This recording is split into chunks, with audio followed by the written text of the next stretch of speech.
Hola, muy buen día. Mi nombre es Mariana Aguilar Hernández con matrícula AL 065142. Estoy estudiando la carrera de Derecho y este es mi proyecto integral para la materia de Filosofía Jurídica. En este video vamos a hablar acerca de los derechos humanos, los derechos constitucionales, a partir de cuándo y dónde se fundamentan ciertos derechos, de la ética y la moral. El día de hoy es 2 de mayo y bueno, en este video vamos a empezar hablando acerca de la ONU. ¿Qué importancia tiene la ONU en los derechos humanos desde 1948? Bueno, eh, la ONU es una organización mundial que se dedica prácticamente a dar como pautas de la paz y ver que se dé esta constancia de proteger los derechos humanos de la sociedad y de diferentes países que están eh, apoyados o que están inscritos en la ONU para preservar la paz. Y bueno, en 1948 fue la primera vez que los países acordaron las libertades y derechos que merecen protección universal para que todas las personas vivan su vida en libertad, igualdad y dignidad. Como tal, se ven las garantías individuales de las personas y que estén siempre preservadas y respetadas. Bueno, ¿cómo se define el constitucionalismo? Bueno, el constitucionalismo crea mecanismos de efectividad y de reparación en las violaciones y los derechos humanos. Sin embargo, estos medios no poseen una efectividad y aceptación completa, ya que solo se obligan a que la persona que los firma esté de acuerdo con dichos controles. O sea, como tal, pues sí, se firma, se controla, pero no hay una manera de que sea algo que sepamos que sí se va a llevar a cabo. Bueno, ¿qué son las minorías y en qué artículo de la Constitución Política de los Estados Unidos Mexicanos se encuentra regulado? El artículo primero de la Constitución Mexicana de los Estados Unidos del 2017 nos habla acerca de qué son las minorías y nos dice que las minorías son un grupo de personas que no forman parte de las directrices que dicta la mayoría. Por este motivo, la discriminación se vuelve una respuesta inmediata de dichos conjuntos de individuos. En este caso, por ejemplo, es algo muy común ver que a ciertas sectas indígenas se les haga discriminación o en ciertas, por ejemplo, ciudades o locaciones que aquí hay en México donde cierto estatus social se ve más predominante, pues se haga una minoría o se haga como menor a personas que tienen diferentes estatus sociales, estatus económicos, colores, razas. Entonces por ello que pues están en estas minorías desafortunadamente y se da mucho el caso de discriminación. ¿Qué implica el patriotismo cultural en la actualidad?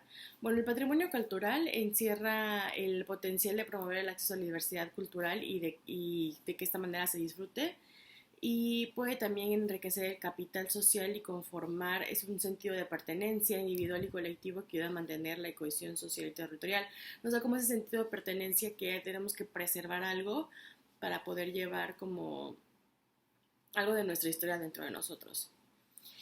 El patriotismo constitucional nos implica que la construcción de un modelo de sociedad civil y neutral a partir de la concordancia entre los valores comunes de carácter democráticos establecidos en la Constitución Política Mexicana. Bien sabemos que la Constitución Política nos da la pauta de muchas cosas que tenemos que hacer, cómo debemos actuar, qué leyes nos rigen, qué cosas podemos hacer, qué cosas no podemos hacer, hasta dónde podemos llegar, qué está permitido, qué no, cómo se sancionan ciertas cosas, a qué autoridades hay que recorrer. La Constitución nos da como la pauta de muchas cosas de cómo debemos actuar como sociedad. Bueno, ¿qué son los derechos humanos de tercera generación y cuál es su origen? Bueno, los derechos de tercera generación son la actualización más reciente que han tenido los derechos humanos en cuanto a su impacto en las comunidades, aunque más recientemente se ha comenzado a debatirse la existencia de una cuarta o quinta vertiente que contemple las nuevas áreas de oportunidad que se deben ser abordadas. Y bueno, la primera generación de los derechos humanos se originó en el siglo XVIII como consecuencia de los movimientos armados que surgieron en Estados Unidos de América y de Francia. Al finalizar los conflictos, la población de ambos países reclamó el reconocimiento de sus derechos individuales mínimos, como lo son la libertad personal o la igualdad, así como los derechos políticos con los que se podían elegir de gobernatura a través de un sistema democrático. ¿Qué son los derechos colectivos y cómo se estipulan? Bueno, estos tienen su base en el artículo 580 del Código Federal de Procedimientos Civiles del 2012 y las acciones colectivas son precedentes para proteger tanto los derechos e intereses difusos como los colectivos e igual las individuales que de coincidencia colectiva. Los primeros son los grupos de cuya titularidad pertenecen a un grupo indeterminado o determinado de personas que se relacionan entre sí debido a circunstancias de hecho o de derecho. Y lo segundo, su titularidad involucra a cada ingrediente de una colectividad determinable de seres humanos relacionados por condiciones de derecho. ¿Qué son la ética, la moral y su relación con el derecho? Bueno, en este caso, la ética es la afirmación de la conciencia individual autónoma o auténtica y la moral se refiere a las reglas impuestas por la sociedad acerca del comportamiento humano, nos da como esa pauta del bien o el mal de las cosas que debemos hacer.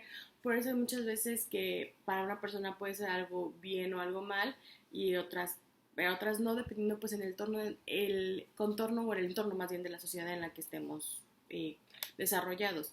Y ambos tienen un mismo proceso de transformo, el marco de lo que es bueno y lo que es malo. Y estas referencias caen en el valor de lo individual y lo colectivo, se refiere a lo que es apropiado para la conducta personal y qué es lo mejor para la sociedad.